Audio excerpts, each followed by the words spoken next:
أعوذ بالله من الشيطان الرجيم. بسم الله الرحمن الرحيم.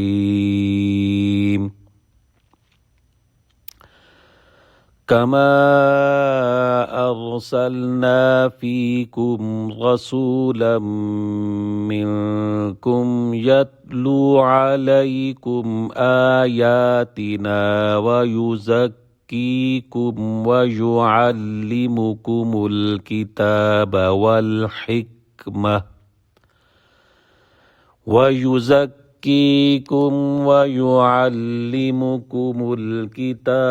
والحكمة ويعلمكم ما لم تكونوا تعلمون.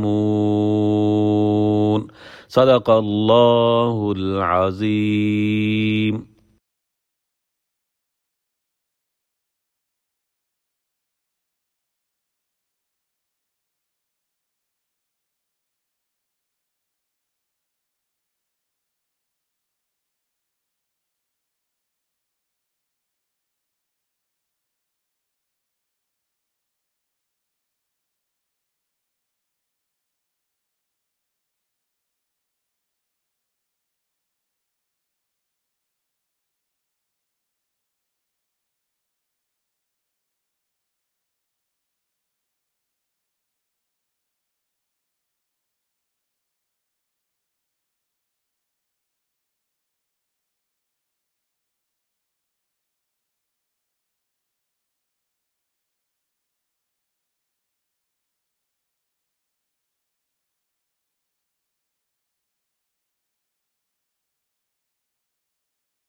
اعوذ باللہ من الشیطان الرجیم بسم اللہ الرحمن الرحیم رب اشرح لی صدری ویسر لی امری واحلل عقدۃ من لسانی یفقہوا قولی۔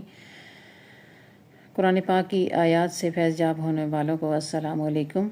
ابھی جو آیت مبارکہ کی تلاوت سماعت فرمائی، ضیاء القرآن سے اس کا ترجمہ اور تفسیر جانتے ہیں۔ کما ارسلنا، جیسا کہ بھیجا ہم نے، فیکم تمہارے میں، رسولاً پاس تمہارے رسول، منکم تم میں سے، یتلو پڑھ کے سناتا ہے، علیکم تمہیں، آیاتنا ہماری آیتیں، ویزکیکم اور پاک کرتا ہے تمہیں، ویعلمکم اور سکھاتا ہے تمہیں، الکتاب کتاب، والحکمہ اور حکمت، اور ویعلمکم تعلیم دیتا ہے تمہیں، معلم تکونوا ایسی باتوں کی جنہیں تعلمون تم جانتے ہی نہیں تھے۔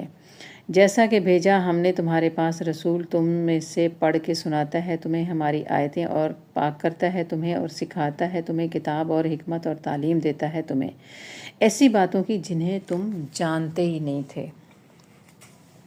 تفسیر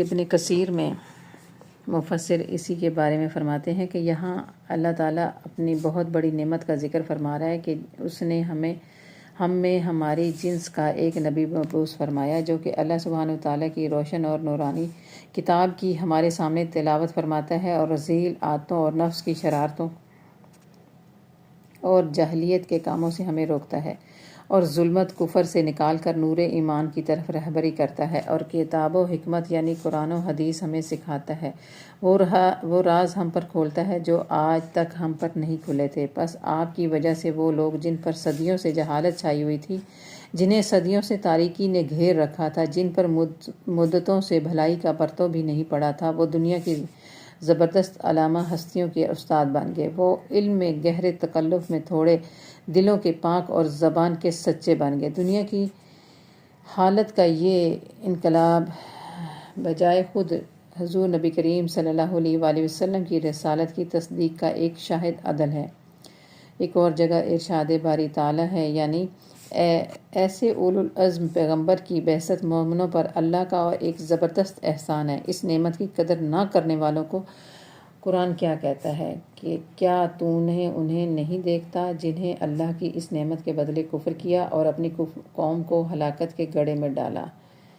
اور یہاں پہ جو عربی سے مراد نبی کریم صلی اللہ علیہ وآلہ وسلم ہی ہیں، اسی لیے آیت مبارکہ میں اپنی نعمت کا ذکر فرما کر لوگوں کو اپنی یاد اور اپنے شکر کا بھی حکم دیا کہ جس طرح میں نے یہ احسان تم پر کیا تم بھی میرے ذکر اور میرے شکر سے غفلت نہ کرو۔ موسیٰ علیہ السلام رب العزت سے عرض کرتے ہیں کہ اللہ تیرا شکر کس طرح ادا کروں؟ ارشاد ہوتا ہے کہ مجھے یاد رکھ، بھول نہیں۔ یاد رکھنا شکر ہے اور بھول جانا کفر ہے۔ بس یہی اللہ تبارک و تعالیٰ سے دعا ہے کہ اللہ تبارک و تعالیٰ ہمیں اس سے پر کاربند رہنے کی توفیق عطا فرمائے۔ ضیاء القرآن میں بھی مفسر میں کلام فرمایا ہے اس پہ کہ تعمیر کعبہ کے وقت جو دعا حضرت ابراہیم علیہ السلام نے کی ان میں سے ان صفات والا رسول مبعوث فرمایا جائے۔ اب بتایا جا رہا ہے کہ وہ دعا مقبول ہوئی ہے اور وہ رسول کریم صلی اللہ علیہ وآلہ وسلم ان تمام صفات سے متصف ہو کر تشریف فرما ہو گئے ہیں۔ تبیان القرآن میں اسی آیت مبارکہ کے بارے میں مفسر فرماتے ہیں کہ اللہ سبحانہ و تعالیٰ نے اس رسول کے یہ صفت ذکر کی ہے کہ وہ ہماری آیات کی تلاوت کرتا ہے۔ اس میں سیدنا محمد مصطفیٰ صلی اللہ علیہ وآلہ وسلم کی نبوت کی دلیل کی طرف اشارہ ہے، کیونکہ آپ امی تھے اور کسی امی کا ایسی آیات کی تلاوت کرنا بشرا طاقت سے باہر ہے جو انتہائی فصیح و بلیغ ہوں، غیب کی خبروں پر مشتمل ہوں اور ان میں بنی نوع انسان کی دنیا اور آخرت کی صلاح اور فلاح کے لیے ایک مکمل نظام حیات ہو۔ اور وہ رسول تمہارا تزکیہ کرتا ہے۔ تزکیہ کے کیا معنی ہے؟ تحسین کرنا، بڑھانا اور پاک کرنا۔ اس رسول نے تمہاری تحسین کی ہے اور تم کو تمام امتوں میں بہترین امت قرار دیا ہے اور دن رات مؤثر تبلیغ کر کے تم کو باقی امتوں سے بڑھایا ہے اور تم کو شرک اور کفر کی آلودگی سے پاک کیا ہے، اور وہ کتاب اور حکمت کی تعلیم دیتے ہیں۔ کتاب سے مراد قرآن مجید اور حکمت سے مراد رسول کریم صلی اللہ تعالی علیہ وآلہ وسلم کی سنت مبارکہ ہے۔ نبی اس بشر کو کہتے ہیں جسے اللہ سبحانہ وتعالیٰ نے ہدایت کے لیے وحی بھیجی ہو، اور رسول بشر ہی کے ساتھ خاص نہیں بلکہ ملائکہ بھی رسول ہوتے ہیں، جیسے کہ حضرت جبرائیل امین علیہ السلام۔ نبی اور رسول کا بھیجنا اللہ سبحانہ وتعالیٰ کا بندوں پر لطف اور اس کی رحمت ہے، اور اس کی بے شمار حکمتیں ہیں۔ ان میں سے بعض حکمتوں کا یہاں پہ ذکر کیا جا رہا ہے کہ نمبر 1، بعض احکام انسانوں کی عقل سے ماورا ہیں، جیسے اللہ کا وجود، اس کی وحدانیت، اس کا علم اور اس کی قدرت وغیرہ۔ اللہ سبحانہ وتعالیٰ رسولوں کو بھیج کر اپنے بندوں کی ان امور کی طرف رہنمائی فرماتا ہے۔ نمبر 2، اللہ سبحانہ وتعالیٰ کا دکھائی دینا۔ اللہ سبحانہ وتعالیٰ کا کلام اور قیامت کے بعد جزا اور سزا عقل از خود ان کو معلوم نہیں کر سکتی، اس وجہ سے ان امور کی طرف کی تعلیم کے لیے رسولوں کو بھیجا۔ نمبر 3، ایک ہی کام بعض اوقات میں بہت اچھا ہے اور بعض اوقات میں بہت برا ہوتا ہے۔ مثلا طلوع اور غروب اور زوال کے وقت آفتاب کے نماز پڑھنا برا ہے، باقی اوقات میں اچھا ہے، یا عید اور ایام تشریق میں روزہ رکھنا برا ہے، باقی اوقات میں اچھا ہے۔ بعض افراد کے اعتبار سے ایک کام اچھا اور بعض افراد کے اعتبار سے ایک کام برا، جیسے کافر حربی کو قتل کرنا اچھا ہے، مومن یا کافر ذمی کو قتل کرنا برا ہے۔ یہ فرق نبی کے علاوہ اور کوئی نہیں بتا سکتا۔ نمبر 4، کیا چیز کھانی حلال ہے اور کیا چیز کھانی حرام ہے، اس کو بھی صرف نبی ہی بتا سکتا ہے۔ ایک شخص کے اعتبار سے نیک اور بد افعال، ایک خاندان کے اعتبار سے نیک اور بد افعال، اور ایک ملک اور قوم کے اعتبار سے نیک اور بد افعال، نیکی اور بدی کی یہ تفصیل صرف نبی ہی بتا سکتا ہے۔ نمبر 6، نیکی پر ابھارنے کے لیے نیکوکار کے ثواب کی تفصیل اور بدی سے بچانے کے لیے بدی کے عذاب کی خبر بھی صرف نبی ہی بیان کر سکتا ہے۔ نمبر 7، ایک فرد، ایک خاندان اور ایک ملک کے حقوق اور فرائض کا تعین بھی صرف نبی ہی کر سکتا ہے۔ نمبر 8، انسان کی قوت علمی اور قوت عملی کو کامل کر کے اس کے ظاہر اور باطن کو صاف کرنا اور مزین کرنا، یہ بھی صرف نبی کا منصب ہے۔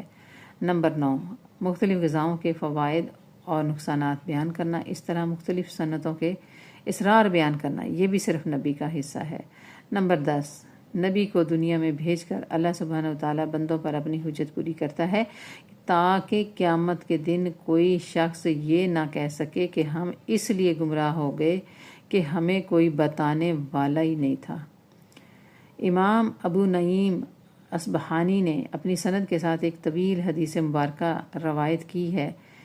اس موضوع سے متعلق اس روایت کا درمیانی حصہ ہم بیان فرما رہے ہیں کہ حضرت ابو ذر غفاری رضی اللہ تعالیٰ عنہ بیان کرتے ہیں کہ میں نے عرض کیا یا رسول اللہ صلی اللہ علیہ وسلم انبیاء کتنے ہیں؟ تو آپ صلی اللہ تعالیٰ علیہ وسلم فرمایا 1,24,000۔ میں نے عرض کیا یا رسول اللہ رسول کتنے ہیں؟ آپ نے فرمایا 313 جمع غفیر ہیں۔ میں نے کہا بہت اچھے۔ میں نے کہا یا رسول اللہ پہلا نبی کون ہے؟ آپ صلی اللہ علیہ وآلہ وسلم نے فرمایا آدم۔ میں نے عرض کیا یا رسول اللہ صلی اللہ علیہ وسلم کیا وہ نبی مرسل ہیں؟ آپ صلی اللہ علیہ وسلم نے فرمایا ہاں، اللہ سبحانہ و تعالیٰ نے ان کو اپنے ہاتھ سے پیدا کیا اور ان میں اپنی پسندیدہ روح پھونکی، پھر ان کو اپنے سامنے بنایا۔ پھر آپ نے فرمایا اے ابو ذر 4 نبی سریانی ہیں، آدم، شیس اور خنوخ، یہ ادریس ہیں جنہوں نے سب سے پہلے قلم سے خط کھینچا، اور نوح علیہ السلام، اور 4 نبی عرب ہیں، ہود علیہ السلام، صالح علیہ السلام، شعیب علیہ السلام، اور تمہارے نبی صلی اللہ علیہ وآلہ وسلم۔ اے ابو ذر میں نے عرض کیا یا رسول اللہ تعالیٰ نے کتنی کتابیں نازل کی؟ آپ صلی اللہ علیہ وآلہ وسلم نے فرمایا 100 صحیفے اور 4 کتابیں۔ شیس علیہ السلام پر 50 صحیفے نازل کیے گئے، خنوخ پر 30 صحیفے نازل کیے گئے، ابراہیم پر 10 صحیفے نازل کیے گئے، اور موسیٰ پر تورات سے پہلے 10 صحیفے نازل کیے گئے، اور تورات، انجیل، زبور اور فرقان کو نازل کیا گیا۔ اس حدیث مبارکہ کو امام ابن حبان نے بھی اپنی صحیح میں حضرت ابو ذر غفاری رضی اللہ تعالیٰ عنہ سے روایت کیا ہے۔ اللہ تبارک و تعالیٰ سے دعا ہے کہ رب تعالیٰ ہمیں حق بولنے، حق سننے اور حق سمجھنے کی توفیق عطا فرمائے۔ وما علینا الا البلاغ۔ صدق اللہ العظیم۔